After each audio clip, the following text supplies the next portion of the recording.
కృతయుగంలో హిరణ్యాక్షుని వధించిన వరాహస్వామికి, భూదేవికి అసుర సంధ్యా సమయంలో జన్మిస్తాడు నరకుడు. అతడు లోక కంటకుడైన మహావిష్ణువు వధించరాదని, తల్లి అయిన తన చేతిలోనే మరణించేలా వరం పొందుతుంది భూదేవి. మహావిష్ణువు ద్వాపరయుగంలో శ్రీకృష్ణ భగవానునిగా అవతరించినప్పుడు భూదేవి సత్యభామగా జన్మిస్తుంది.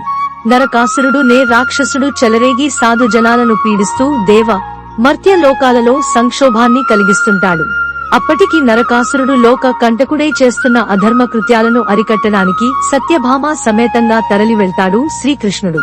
వారి మధ్య జరిగిన భీకర సంగ్రామంలో భూదేవి అంశ అయిన సత్యభామ శరాఘాతాలకు మరణిస్తాడు నరకుడు. తన పుత్రుని పేరైనా కలకాలం నిలిచి ఉండేలా చేయమని సత్యభామ ప్రార్థించడంతో ఆ రోజు నరక చతుర్దశిగా పిలువబడుతుందని వరం ప్రసాదిస్తాడు శ్రీకృష్ణుడు.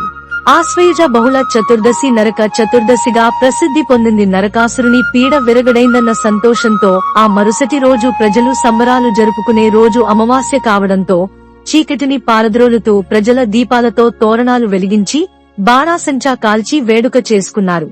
కాలక్రమంలో అదే దీపావళి పర్వదినంగా